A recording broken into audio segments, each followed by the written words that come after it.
I appreciate that you have joined me again today. Thank you, my returning subscribers. Thank you so much. Thank you, those that are joining for the first time. I hope you are going to subscribe before the end of this broadcast. I welcome you to a very important broadcast with a focus on prophetic insight on current events.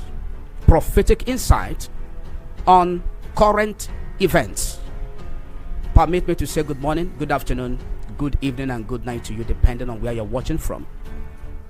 I am Pst Maxwell Nnawuihe. It is important that people understand what is happening through prophetic insight, and this will help you to understand when the wrong narrative is being peddled with regards to the events of Biafra and that of Nigeria. Current events in Nigeria and Biafra will be analyzed through a prophetic lens, not through ethnic colorations, not through regionalism, not through religion, not through bias, not through anything that will not give you the right perspective. It is through prophetic lens. That is the focus. Please make use of the details displaying on the screen. Make use of all the details you see displaying on the screen. Okay? And when you look at the description under this video, you will see some other interesting videos, some other interesting broadcasts and materials that will help you, that will be of good advantage to you, that will motivate you, that will inspire you. Okay? So these current events in Nigeria and Biafra, we are focusing on the prophetic insight of them. Through this video, I'm going to offer you unique insight and perspectives on the potential impact and meaning of these events, whether it is in the south or in the southeast, whether it is in the southwest, and you are going to benefit a lot from this, as this video is going to provide a thought-provoking exploration of the spiritual implications behind these recent happenings. It will encourage you as our viewer and other viewers and listeners to consider a deeper understanding of the world around you. A deeper understanding of the world around you. Nothing happens physically without spiritual rooting. Whatever that you see, the manifestation physically, certain events are propelled and originated from the spiritual dimension. And it will take the prophetic lens to see beyond the obvious, to see beyond the natural, to see beyond the physical. The Bible says in the book of Jeremiah chapter 7 verse 25 to 27, from the time your forefathers left Egypt until now, day after day, again and again, I sent you my servants, the prophets. Verse 26, they did not listen to me or pay attention. Despite the fact that I sent them my servant, the prophets, they did not listen to me or pay attention. This has been happening in some of my teachings, most of my broadcasts, most of my prophecies, most of my teaching series and all that. God said to Jeremiah, go and speak to the people of Israel that from the time their forefathers left Egypt until now, day after day, again and again, I sent them my servant, the prophet, that they may have prophetic insight on current events in their own times and generation. But unfortunately, in the verse 26, they did not listen to me or pay attention. Are you listening? Are you going to pay attention? All these my teachings, all these my prophecies on this channel and across all my platforms, will you listen? Will you pay attention? God continued to say they were stiff-necked, very obstinate, very stubborn, and did more evil. And they, rather than paying attention and listening to God through his servant the prophet, they did more evil and became more stubborn than their fathers. Verse 27, when you tell them all this, they will not listen to you. They will not listen to you. When you call to them, they will not answer. This is what God said to Jeremiah. And this has been part of my experiences. In fact, major experiences I've been having since I have been speaking to the Biafran people, to Nigerians, to some people, providing prophetic insights on different kind of events and occurrences, even telling them about things to happen, whether it is in the case of Nnamdi Kanu, whether the abduction of Nnamdi Kanu, whether the case or the release of Nnamdi Kanu, different aspects in different seasons and times. As God rightly said to Jeremiah, they will not listen to you. They will never. When you call them, they will not answer you. When you tell them all this, they will never listen to you. I hope they are going to listen. Let me tell you again, I am going to be giving prophecies in the month of April. In the month of April, prophecies that God gave to me in the 7 days dry fasting and prayers. I will give you the date of the prophecy. They are catalog of prophecies. Make sure that when you receive the notification about that very date, you will do well to join us on the date. So, what is prophetic lens? What is prophetic lens? Prophetic lens, it is the power of seeing beyond the surface of current events. It is the power of seeing beyond the surface of current events. And this can only be made possible through prophecy. Prophetic lens can also be described as a way of looking at something spiritually, a way of looking at something spiritually, a way of looking at something figuratively, a way of looking at certain events, whether it is politics, whether it is ethnicity occurrences or ethnic occurrences, whether it is things that have ethnic colorations or not, whether it has to do with culture, whether it has to do with economy, looking at something spiritually, looking at something figuratively, looking at something symbolically. That is the prophetic lens. The current event in Nigeria and Biafra will be well understood through a prophetic lens. Through a prophetic lens. Not what the media tells you that is not true. Not the propaganda. Not the distorted views or perspectives of certain narratives that are being sold to you through different channels or mediums of communication. Okay? The current event in Nigeria, whether it's in the south, whether it is in the north, whether it's in the west, whether it's in the east, will be well understood through a prophetic lens, looking beyond the surface of politics, looking beyond the surface of ethnicity, looking beyond the surface of tribalism. These are certain surfaces that have blinded the eyes of so many Nigerians, Igbos and Biafrans alike. These are certain surfaces that have limited the understanding, the deeper understanding, a brighter or a foresight or insight of what is happening, looking beyond the surface of religion, looking beyond the surface of economy, looking beyond the surface of regionalism, because these are surfaces and aspects that they tend to push your focuses to, that they tend to calibrate your understanding to run with, rather than looking beyond them. What is being told you, looking beyond it, the narratives, looking beyond them. Without a prophetic lens, an entire generation can be lost through the preponderance of misleading narratives in politics, through the preponderance misleading narratives in the media that has ethnic colorations, through the preponderance, so overwhelming misleading narratives in regionalism. They will tell you, oh, it is because he's from Igbo, oh, it is because he's from the south, oh, it is because he's from the Niger Delta, oh, it is because he's from the minority, or we are the minority. They say we are the minority. Oh, it is because he's an Igbo man, or he's a Biafran. These are the narratives that they push to you, that you may swallow and take hook, line and sinker. But through prophetic lens, you can see beyond the preponderance of all these misleading narratives. Through prophetic lens, you can recognize political and ethnic or religious patterns and themes. It is true prophecy that you can understand.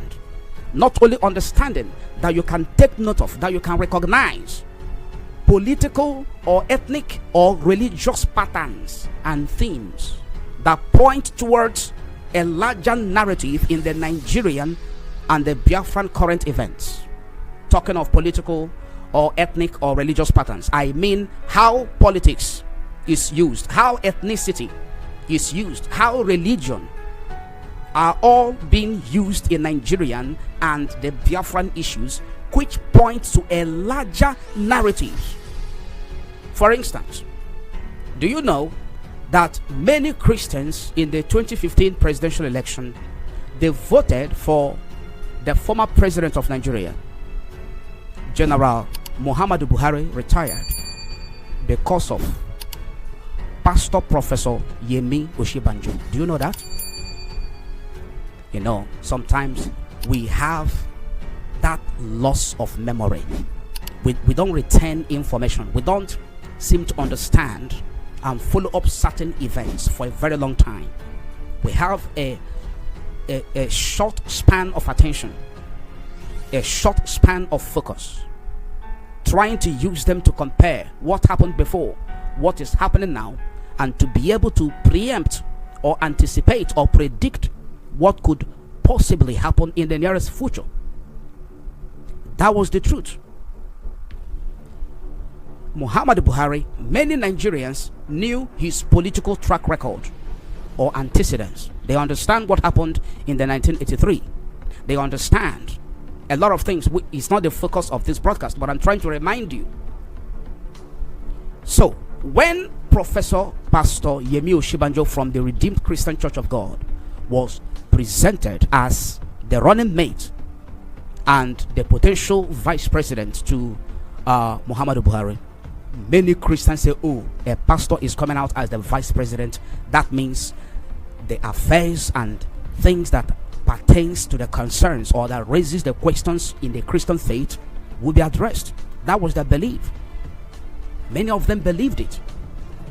That, oh, now that a pastor and a professor of law is going to be the vice president, that means there is going to be a strict adherence to the rule of law in that very administration.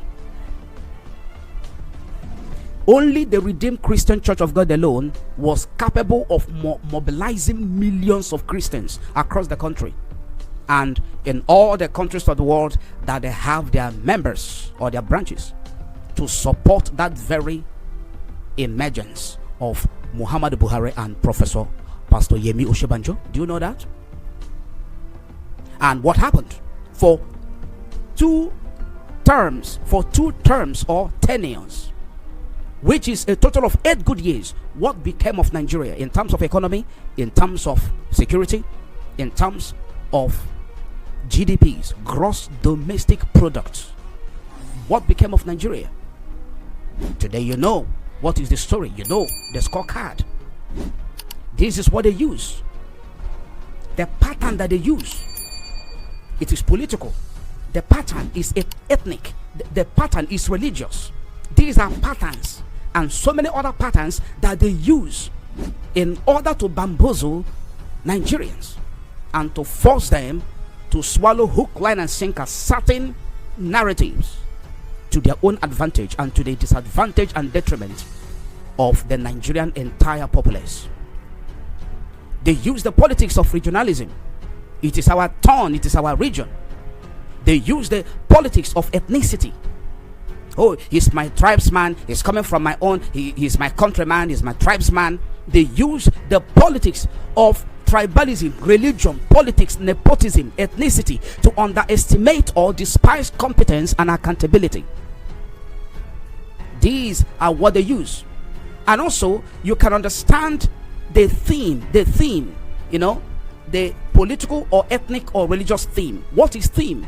What is theme? Themes. By themes, I mean a concept of multiple instantiations. A concept of multiple instantiations. What is instantiations? I'm trying to say creating instances of different class or template.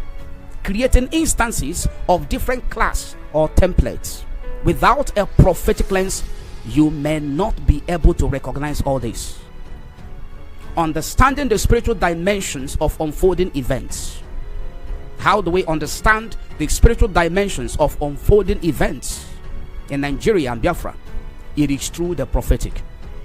It is through the discernment of the Spirit of God. It is through the revelational knowledge of the Spirit of God. The Bible says in the book of Proverbs chapter 29 verse 18, where there is no vision, the people perish. Where there is no vision, the people perish. But he that keepeth the law, happy is he. Isaiah chapter 6, verse 9 to 10. And he said, go and tell these people, hear ye indeed, but understand not. Hear ye indeed, but understand not. Just like some of you are listening now, some of you are hearing what I'm saying now. Are you understanding, or are you not understanding? That is what God said. He was talking to his servant, the prophet Isaiah. Go and tell these people, hear ye indeed, but understand not. And see ye indeed, but perceive not. You see things, but you cannot perceive what is really happening. You see the killings. You see the destruction of farmlands in different regions of Nigeria, but you don't understand what is going on. You see the insecurities, the kidnappings for ransoms happening. These are current events, but you don't understand what is really playing out. You see the terrorism in the north, the northeast, the north central, or the northwest. You still cannot understand where all these are leading to. You hear the men of God speak to you. You hear the prophet of God give prophecies and give directions on what to do to salvage the situation and to secure the future of millions of Nigerians and Igbos or Biafrans. Still, you don't understand what the prophet is saying. Verse 10 says, make the heart of these people fat. Make the heart of these people fat, and make their ears heavy. Make their ears heavy, and shut their eyes. And shut their eyes, lest they see with their eyes, and hear with their ears, and understand with their heart, and be converted and be healed. So, without seeing with your eyes, without the prophetic insight or the prophetic lens, you cannot really hear and understand what you're hearing. You cannot really see and have a better perspective of what you're seeing, a better understanding of what you are seeing. You cannot really be able to understand where the Nigerian pattern or theme of politics or ethnicity are leading millions of Nigerians to. You can never ever be able to understand it in your heart. And when you don't understand it, you cannot be converted. You cannot arrive at a conclusion that yes, this is not normal. Yes, this is so devilish and demonic, and we have to do something about it.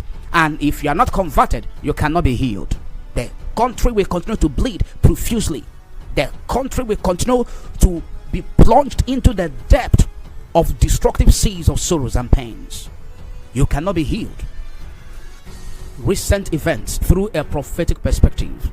Recent events through a prophetic perspective. The ongoing Nigerian economic crisis has potential connection to prophecy. You need to understand it. The Bible is a book of prophecy and history. The Bible, it is not just a book of salvation. It is not just a book that talks about eternal life. It is a book of prophecy and history. Prophecy tells of the past, it tells of the present, and it tells of the future events. And you know that history focuses on the past. Proverbs chapter 29 verse 2 says, when the righteous are in authority, the people rejoice. But when the wicked beareth rule, when the wicked beareth rule, the people mourn. Nigerians are mourning. Nigerians are in pain.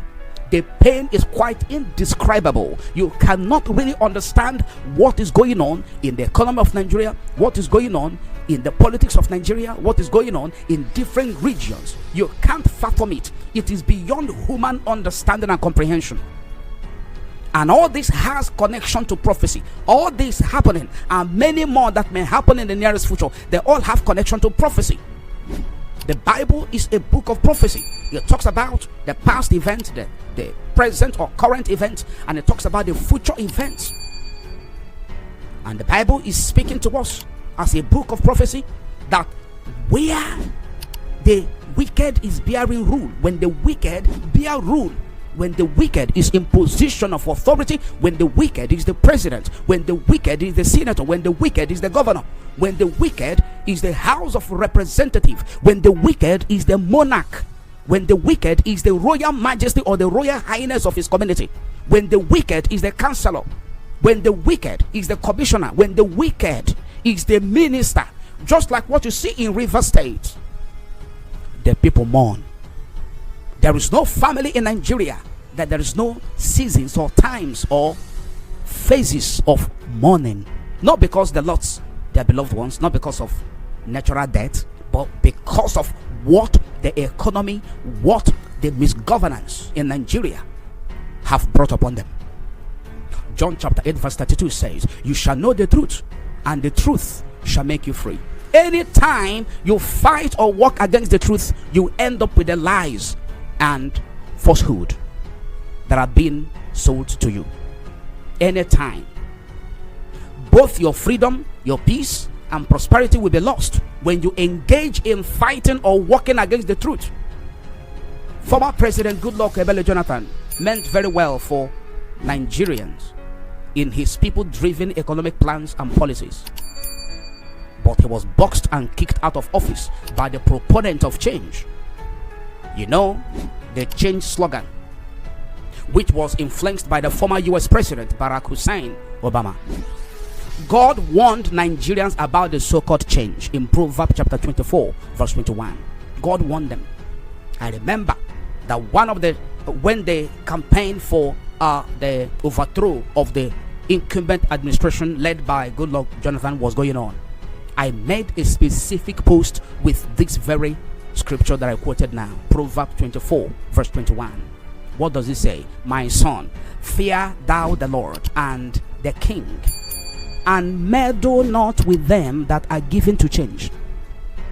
And meddle not with them that are given to change. But Nigerians refuse to listen.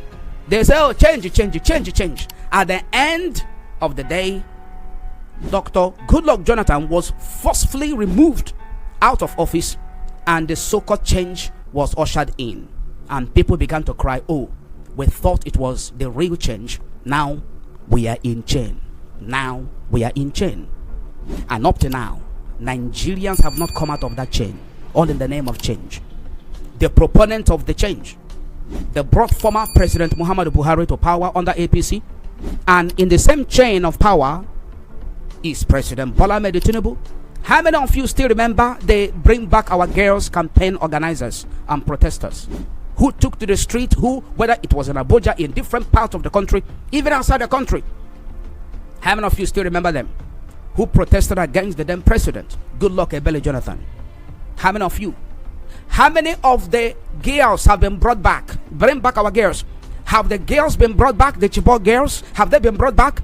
Are all of them reunited to their families, as Obama promised, as President Buhari promised?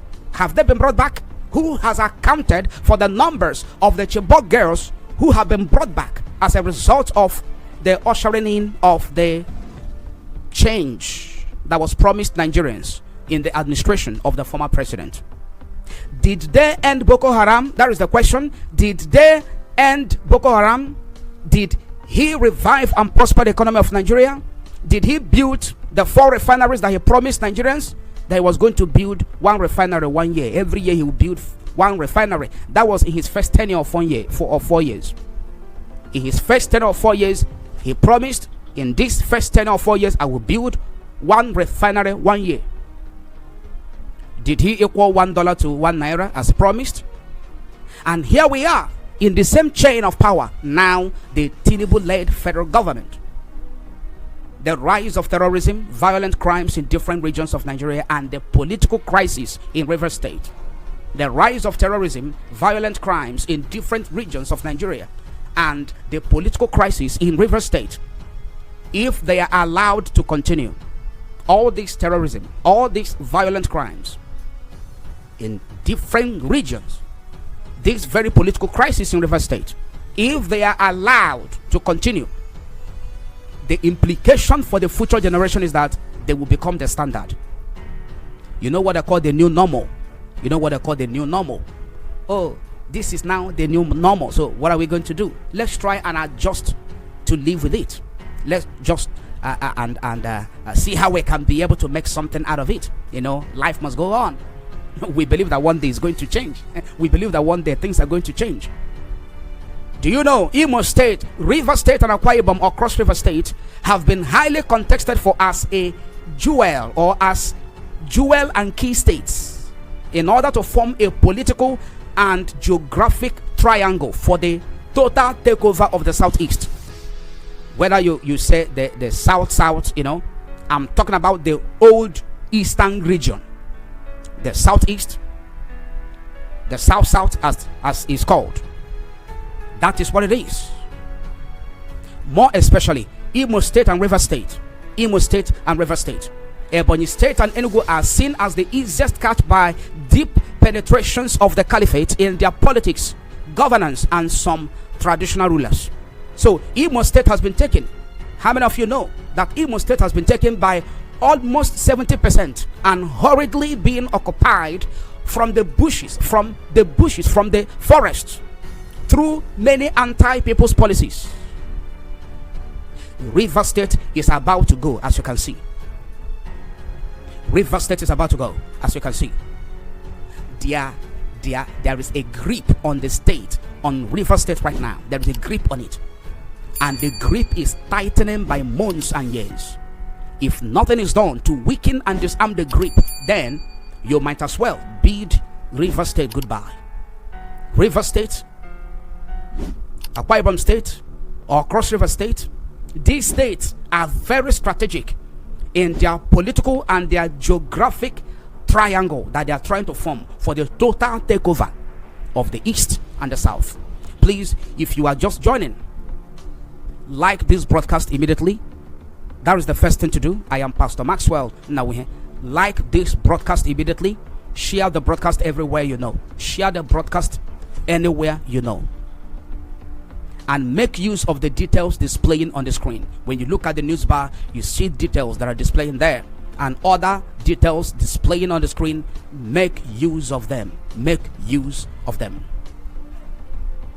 We must continue. As I was trying to say about the triangular principle for a political or geographic takeover, I was talking about Cross River State, and I was talking about Akwa Ibom, I was talking about Imo State, I talked about Enugu, I talked about Ebonyi State, and I'm talking about River State as well. So Imo State has been taken. The grip is so very, very tight on River State right now. It's been dragged. Okay? And after that, the next is Akwa Ibom State or Cross River State. Of course, we know that the Cross River State, which is a part, or which was a part of Cross River State, Bakassi Peninsula, which was a part of Cross River State, was ceded to Cameroon by the Olusegun Obasanjo-led administration in compliance with the Green Tree Agreement, which was ruled at I think International Court of Justice in 2002. That was when the ruling took place. The International Court of Justice 2002, the Green Tree Agreement. There was a ruling by that very court. That was during the administration of the then former president Olusegun Obasanjo, not Goodluck Jonathan. Okay, so that very part of Cross River State, the Bakassi Peninsula, was ceded to Cameroon under the Green Tree Agreement, which was a former treaty that resolved the Cameroonian, or should I say the Cameroon-Nigerian border dispute over Bakassi Peninsula. The Cameroon and the Nigerian border dispute, many of you have lost that very information. Many of you are not even aware of it. That was in 2002. So there was a serious dispute because Bakassi Peninsula was so rich in oil and natural gas, and the dispute started all the way from 1913, 1981, 1994, and finally 1996, which was later taken to the International Court of Justice. And on the 10th of October 2002, the ICJ ruled in the favor of Cameroon.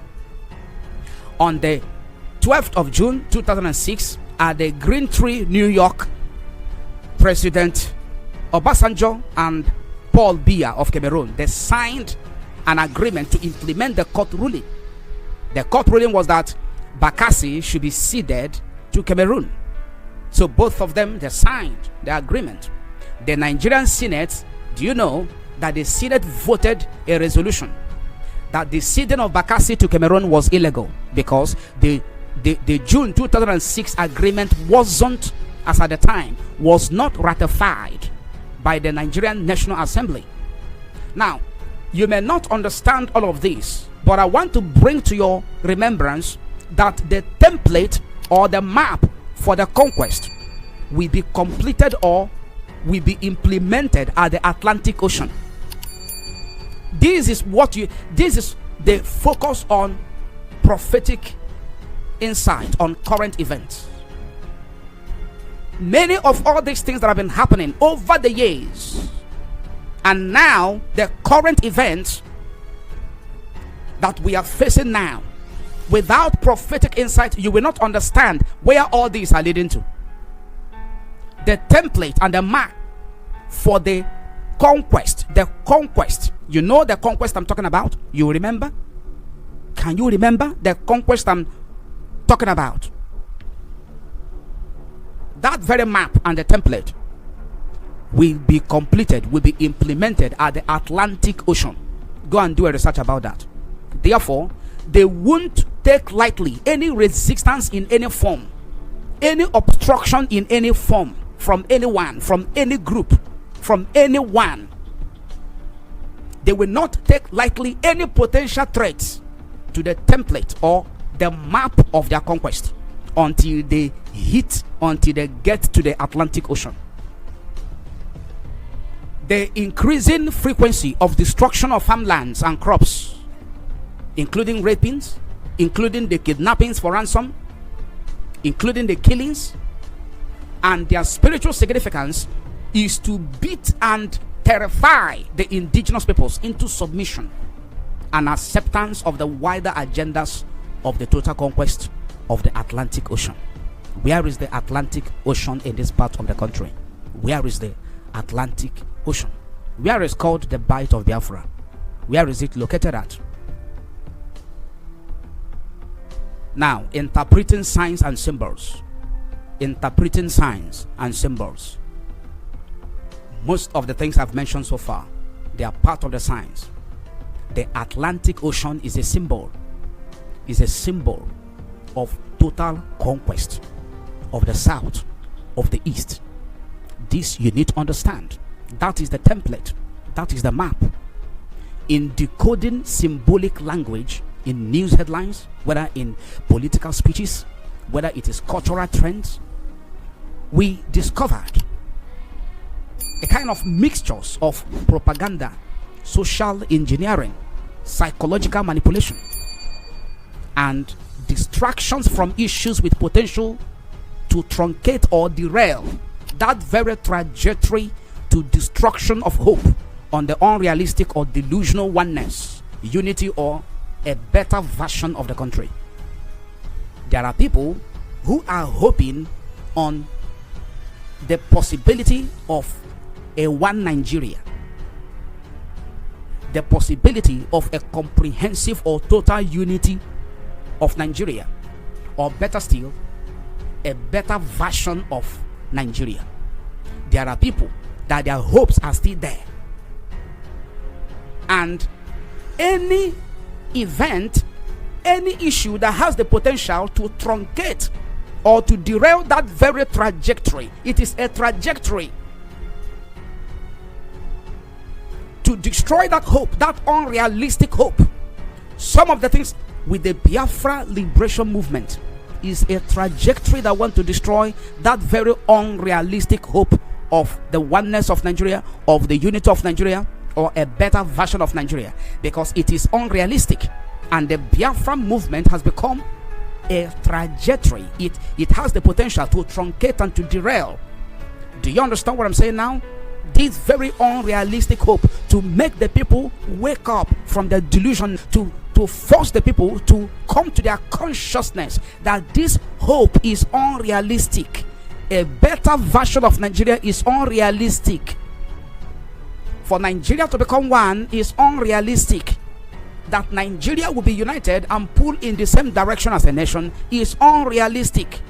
So anything that comes to derail, anything that comes to help the people to understand that this is unrealistic, we have to wake up, we have to rise up and embrace the truth and agitate or move in unison for the better possibility to fulfill our potential as a people. Whatever that comes to do that, they are considered as a potential threat to the government, as a potential threat to the faulty foundation of this very republic, or should I say federation, Federal Republic of Nigeria. looking into the role of dreams and visions as prophetic indicators, we have to read the book of Amos chapter 3, verse 7. The Bible says that surely the sovereign Lord does nothing without revealing his plan to his servants, the prophet. The sovereign Lord surely will do nothing. God will do nothing. God is not a one-man squad, as we used to say. He has his servant, the prophet, that he reveals his map to, that he reveals his will to, that he tries to inform them of his will and purpose for the well-being of the people. His servant, the prophet. The Bible says in Ezekiel chapter 33, verse 7, Son of man, I have made you a watchman for the house of Israel. So hear the word I speak, and give them warning from me. Hear the word that I speak and give them warning from me. This is what I do.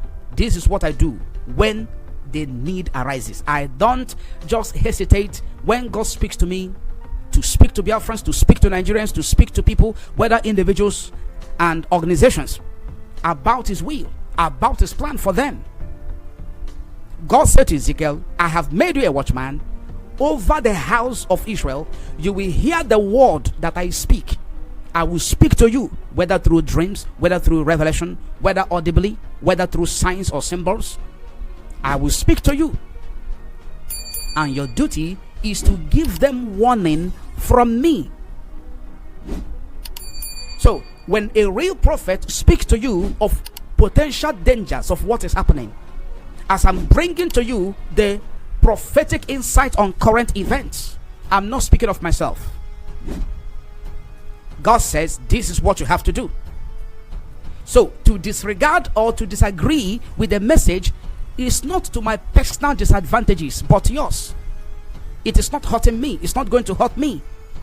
I am not going to lose anything. There's no profit I'm going to lose if people refuse to heed to my prophetic warnings, the insight, the teachings, the prophecies I bring to you to direct the people on what to do, that they may be better off of their circumstances or situations, and they chooses to disregard or to disagree with me. God is not going to hold me accountable. God will even bless me more for the boldness and for the tenacity or the commitment to deliver the message he has given to me for the people. I have my reward, and their disobedience or their refusal to comply with the prophetic insights or provisions or instructions will not deprive me of my reward from God. Never. The importance of discerning between true and false prophecy is to avoid misdirection, is to avoid misinformation, is to avoid contradictions. It is to avoid unpleasant outcomes. And this is why people must be wary of different type of prophecies that they hear. There are many people, many men of God who prophesied before and during the 2023 presidential elections. Many of them said that Peter Obi will emerge the winner or will be declared the president of Nigeria. And I came out and I said, no, it will not happen. That was what God told me, that they will never allow Peter Obi to become the president of Nigeria. When I gave that prophecy on the 26th of June 2022, and I gave another prophecy in the month of July 2022, I gave another prophecy in the same direction in the month of February, 24th of February, the eve of the presidential election 2023. And I told them that going for the election is not the way out of your pains, out of your problems. What you should be championing and going out for should be for referendum, that the people may decide their fate. I told them that the aspiration of Mr. Peter Obi to become the president of Nigeria, which is the Igbo presidency, is misplaced and a wrong priority for the Igbos or Biafran people. That they should all be talking about the implementation of the United Nations judgment and other high court judgments in the favor of Nnamdi Kanu to release him. That the way to go is the way of freedom. The way to go is referendum. And they said no. When they look at the mammoth crowd that always troop out to support Peter Obi, when they look at all the events that were going on, they were looking at the surface. They were just looking at the surface. Oh, we are the structure. Oh, we are the structure. The people are the structure. Obi kererenke, Obi one name, Obi kererenke. How many of you still remember? How many of you still sing that song today? How many of you still sing it? How many of you? Some brands that even came out to sell, how many of them are still in circulation or in the market? They will be kererenke stuff, the song and the tracks and all that. Now they are preparing again for 2027 election to remain in the same cycle, running around a vicious cycle like a blind horse without making a headway. How long will you continue in this very trajectory? How long will you continue without prophetic insight on current events to understand what to do? How long? How long, I ask you? If you are just joining, I am Pastor Maxwell Nnawuihe. Please like this broadcast and share. Like this broadcast and share it immediately, because when you do, a lot of people are going to take note of it, and it is going to help some of them to understand what to do. Navigating uncertain times. We are looking at the book of Isaiah chapter 30 verse 20 to 21. What does it say? Although the Lord gives you the bread of adversity and the water of affliction, your teachers will be hidden no more. Your teachers will be hidden no more. With your own eyes, you will see them. With your own eyes, you will see them. Your teachers, the prophets, the men of God. I am one of them. It's not by pride. I didn't call myself. It took me 10 years to submit to the call of God. It took me 10 years. I told God, I'm not going to do this work. I will not be a pastor. I told God, but God insisted. It took 10 years and 10 months before I accepted. So I didn't become a pastor or a prophet in a hurry, or out of one of the fantasies or one of the interests that some people have in answering the call. Never. God says your teachers will be hidden no more. With your own eyes, you will see them. As you are seeing me now on the screen, I am one of your teachers. In this generation, I am one of your teachers. You need to listen. You need to pay attention to your own advantage and to the advantage of the entire race and populace. Verse 21 says, whether you turn to the right or to the left, your ears will hear a voice behind you saying, this is the way, walk in it. This is the way, walk in it. As I've been telling you, this is the way, walk in it. Release Nnamdi Kanu, that is the way, walk in it. Allow Biafra to go, just like in the days of Egypt and Israel. If that Pharaoh had the understanding of a better future, the possibility of a future bilateral agreement with Israel, he wouldn't have allowed himself to be destroyed and the entire army of Egypt to be destroyed. And the plagues that was brought upon his country, he wouldn't have allowed it. Today, Egypt and Israel, they still have bilateral agreements. They still have trade. They still have... Do you understand what I'm saying now? The then Pharaoh was blinded. He didn't see the future. That the freedom of Israel will also be of a great advantage to Egypt in the future. God says, your teachers will not be hidden. You will see them with your eyes. And when you turn to the right or you turn to the left, your ears will hear a voice behind you saying, this is the way, walk in it. That is prophetic insight on current events. Now, cultivating a mindset of hope and resilience in the midst of current challenges will help you to survive the times and seasons. You have to cultivate a mindset of hope. Don't lose hope.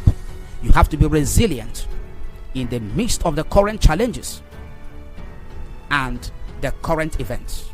This will help you to survive the times and the seasons. Seeking guidance and wisdom from spiritual sources will also help and sustain you and provide you with the right steps in the right direction.